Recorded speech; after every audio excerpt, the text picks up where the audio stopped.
اس کے علاوہ یہ کہ اصالِ ثواب کرنے کا صحیح طریقہ یہ ہے کہ اللہ تعالیٰ ہماری دعا اپنے والدین کے حق میں قبول فرمائیں اور اچھے اعمال کرتے رہیں اور دوسروں سے اچھی باتیں کہیں، اور یہ کہ اچھی صحبت میں بیٹھیں تاکہ مرحوم کے لیے اچھے طریقے سے اصالِ ثواب کیا جا سکے۔ ہم یہ دیکھیں گے کہ ثواب پہنچانے کا شرعی طریقہ کیا ہے۔ کیا مردے کو اصالِ ثواب کرنا قرآن حدیث سے ثابت ہے، یا کہ اگر جب ہم کسی کے لیے اصالِ ثواب کرنے کا اہتمام نہیں کرتے تو کیا اس کو ثواب نہیں پہنچتا؟ اب اس کا ہم یہ دیکھیں گے تفصیل سے کہ اصالِ ثواب پہنچانے کا شرعی طریقہ کیا ہے۔ اصالِ ثواب حدیث سے ثابت ہے کہ میرے والد کا انتقال ہو گیا ہے تو میں کیا ان کے لیے صدقہ کروں، یا میری والدہ کا انتقال ہو گیا تو میں کیا ان کے لیے صدقہ کروں، تو کیا ان کو ثواب پہنچے گا؟ تو یہ ایک حدیث شریف سے ثابت ہے کہ ایک خاتون نے نبی پاک صلی اللہ علیہ وسلم سے سوال کیا کہ کیا میری والدہ کا انتقال ہو گیا ہے، کیا میں ان کی طرف سے صدقہ کر سکتی ہوں؟ تو آپ نبی پاک صلی اللہ علیہ وسلم نے فرمایا نعم، ہاں صدقہ کر سکتی ہو۔ تو اس سے پتہ چلتا ہے کہ میت کے لیے صدقہ کیا جا سکتا ہے۔ اہل حدیث کے مکتبہ فکر کے علماء کہتے ہیں کہ جتنا حدیث میں کہا گیا ہے بس اتنا ہی عمل کرنا چاہیے، صرف صدقہ کا ہی حکم دیا گیا ہے۔ اب یہ کہ صدقہ کا ذکر ملتا ہے مگر قرآن پاک پڑھنا اور نماز پڑھنا یا دیگر نیکیوں کا حدیث میں تذکرہ نہیں ہے، چنانچہ یہ بدعت عمل ہے کیونکہ یہ حدیث سے ثابت نہیں۔ اہل حدیث علماء یہ کہتے ہیں کہ یہ کوئی خاص چیز مراد نہیں ہوتی بلکہ اس کی خصوصیت کی دلیل ہوتی ہے، اس سے مراد عموم لیا جاتا ہے۔ جیسے کہ حدیث میں 6 چیزوں کا ذکر آتا ہے کہ سودی جو کہ گندم کے بدلے میں گندم لے لے، یا چونا کے بدلے چونا لے لے، یا سونے کے بدلے سونا لے لے، یا چاندی کے بدلے چاندی لے لے، یا جو چیز بیچی جائے گی تو برابر بیچی جائے گی، ذرا بھی زیادہ ہو گیا تو وہ سود ہے۔ علماء یہ کہتے ہیں کہ صرف 6 چیزیں ہی مراد نہیں بلکہ جو اس سے مشابہ ہوں تو وہ بھی اس کے زمرے میں آئیں گی، جیسے کہ کرنسی ہے، اگر ملکی کرنسی ہے یا غیر ملکی کرنسی ہے، تو اگر آپ $10 دے رہے ہیں اس کے بدلے میں آپ $11 لے رہے ہیں تو یہ حرام ہے۔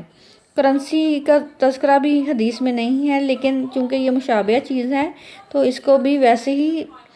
ڈیل کیا جائے گا۔ اور اس کے بعد یہ ہے کہ مختلف چیزیں جو کہ دلیلوں سے ثابت ہوتی ہیں، جیسے کہ حدیث شریف میں فرمایا گیا کہ والدین کے سامنے اف تک نہ کرو، کیونکہ اف کرنے سے تکلیف ہوتی ہے، اور غور کرنے سے تفکر کرنے سے پتہ چلتا ہے کہ صرف اف ہی نہیں بلکہ اس کے علاوہ والدین کے آگے سر جھکا کر رہنا چاہیے۔ اب صدقے والی حدیث میں باقی چیزوں کا بھی تذکرہ ہے۔ حدیث میں آتا ہے کہ ہر قسم کا کھیل باطل ہے، غلط ہے اور ناجائز ہے سوائے 3 کھیلوں کے، اور یہ ہے کہ زوجہ سے دل لگی کرنا، گھوڑ سواری اور تیر اندازی۔ تو کیا ان 3 چیزوں کے علاوہ تمام کھیل حرام ہو گئے؟ اگر حدیث میں ذکر نہیں تو کیا باقی کھیل حرام ہو گئے، جیسے فٹ بال کھیلنا، ہاکی کھیلنا، بیڈمنٹن کھیلنا، ٹیبل ٹینس کھیلنا، تو کیا یہ حرام ہو گئے؟ قرآن میں آتا ہے کہ اپنی طرف سے چیزوں کو حلال اور حرام نہ کیا کرو، اور علت بھی کیا تھی کہ ان چیزوں میں کہ یہ چیزیں کیا ہیں، کہ کیا یہ فائدہ دیتی ہیں، جسمانی فائدہ بھی ہے، روحانی فائدہ بھی ہے، جہاد میں بھی کام آ سکتے ہیں۔ اب اگر کوئی بھی کھیل کھیلیں اس نیت سے تو وہ جائز ہے۔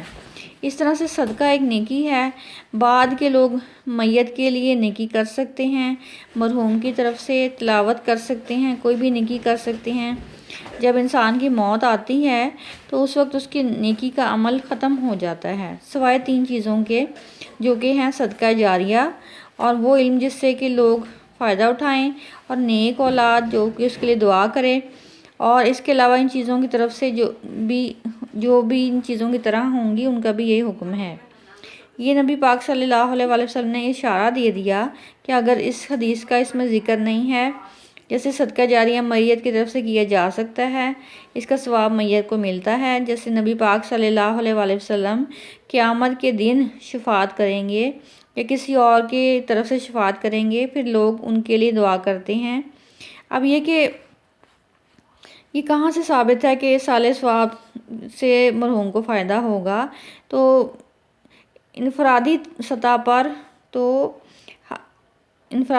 پر صالح ثواب کی اجازت ہے، لیکن اجتماعی طور پر قرآن پاک ختم کروانا یہ ایک بدعت ہے، جیسے کہ حضرت عمر رضی اللہ عنہ نے بالکل بھی کوئی اجتماعی صالح ثواب کے لیے کوشش نہ کی تھی جبکہ حضرت ابو بکر صدیق کا انتقال ہوا تھا، بلکہ انفرادی سطح پر قرآن پاک پڑھ کر بخشنے کی اجازت ہے، لیکن اجتماعی طور پر قرآن خوانی کی کرنا جو ہے وہ ایک بدعت ہے۔ ایسا نبی پاک صلی اللہ علیہ وسلم نے نہیں کیا جبکہ ان کے صاحبزادے بھی انتقال فرما گئے تھے۔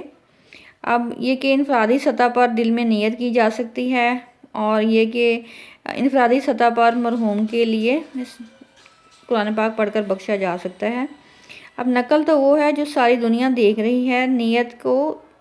اللہ تعالیٰ ہی جانتا ہے کہ اجتماعی سطح پر کیا ہوتا ہے، یہ تو ساری دنیا ہی دیکھتی ہے۔ اس کے علاوہ کہ صدقہ کرنا جائز ہے، باقی چیزیں نہیں۔ یہ مسئلہ تاحال اختلافی ہے کہ